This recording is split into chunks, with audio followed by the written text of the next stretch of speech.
Sekitar 600 orang yang tergabung dalam Aliansi Masyarakat Peduli Pemilu Jurdil, AMP2J, melakukan aksi unjuk rasa besar-besaran, Rabu, 13 November 2024. Aksi yang dimulai di depan gedung DPRD Jember ini menuntut pemecatan Komisioner KPU dan Bawaslu Jember, menyusul berbagai temuan dugaan kecurangan yang terstruktur, sistematis, dan masif atau TSM dalam Pilkada Jember. Dalam orasinya, massa mengecam penyelenggara pemilu yang diduga mengkampanyekan pasangan calon nomor urut 01, Cabup Hendy Siswanto Cawabup Gus Firjaun, mulai dari tingkat PPS, Panwascam, hingga Komisioner KPU dan Bawaslu. Para peserta aksi membawa ratusan poster berisi hujatan dan tuntutan pemecatan terhadap penyelenggara pemilu. Aksi ini semakin memanas setelah beredarnya rekaman suara seorang Panwascam dari Kecamatan Sumberbaru yang diduga mengarahkan penyelenggara di tingkat desa untuk memenangkan pasangan calon nomor urut 01.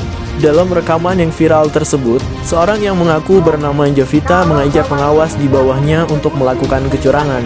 Ia bahkan menyarankan untuk memberi minuman kepada saksi lawan dengan kopi yang dicampur obat CTM agar tertidur dan lengah selama proses pemungutan suara berlangsung.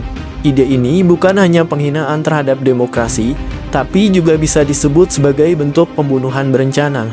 Polisi harus segera menangkap Jovita, tegas salah satu orator, Ruli, dalam aksi tersebut. Dan kami meyakini Komisioner KPU, Komisioner Bawaslu ada di belakang Jovita yang tidak benar itu kawan. Dan hari ini kita ingin menggugat Bawaslu dan KPU yang telah meron. Hari ini kita siap melawan kawan. Kita siap melawan. Kita tidak akan pernah bergeser dari Bawaslu, kantor Bawaslu, kalau Bawaslu tidak mengeksekusi tuntutan kita. Sepakat?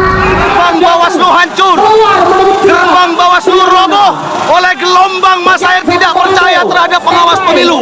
Gerbang Bawaslu roboh oleh gelombang perlawanan rakyat.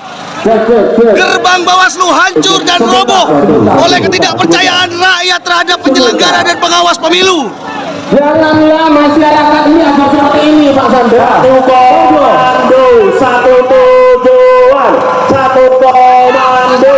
Agar Bawaslu roboh oleh pemberontakan rakyat yang muak atas keberpihakan penyelenggara dan pengawas pemilu. Berlangsung damai, jujur dan adil, betul?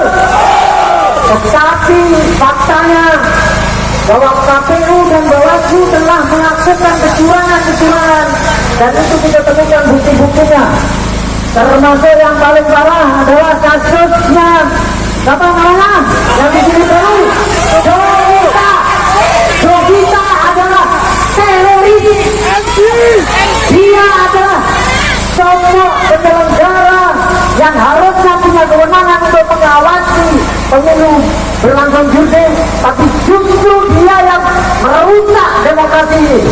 Untuk itu hari ini kita turun di sini mendesak kepada DPR sebagai wakil kita, khususnya karena di DPR sudah terbentuk pansus pilkada, maka kita minta, kita desak pansus pilkada untuk bisa lebih cereng, lebih gagah untuk menindak pelanggaran-pelanggaran yang sudah kita temukan bersama. Betul? Faktanya bahwa ini bukan soal kalah menang. Sama dengan ceritanya dulu ketika timnas Indonesia melawan Bahrain. Betul? Bagaimana sakitnya ketika wasit mencurangi kita, yang akhirnya kita tidak bisa menang, yang harusnya kemenangan sudah di tangan, ternyata karena faktor wasit dan cuan, maka timnas akhirnya tidak bisa meraih kemenangan. Begitu juga yang terjadi di Pilkada Kabupaten Jember. Ini saya ini umur 62 ya. Saya ini sudah tua. Saya sudah mengikuti dari pilkada ke pilkada. Pilkada sejak 2005, 2010, 2015, 2020 dan hari ini pilkada yang paling hancur, saudara-saudara. Pertanyaannya kembali kepada publik masyarakat Jember, mau nggak dibodohi oleh, mau nggak? semua masyarakat Jember tidak akan pernah mau melihat kecurangan-kecurangan yang dilakukan oleh Bawaslu maupun KPU. Fakta-fakta yang kami temukan sudah sangat jelas bahwa penyelenggara pilkada yang seharusnya netral, seharusnya menjadi wasit yang tidak pro 01 maupun 02, terbukti bahwa yang namanya Jovita teroris pilkada Kabupaten Jember itu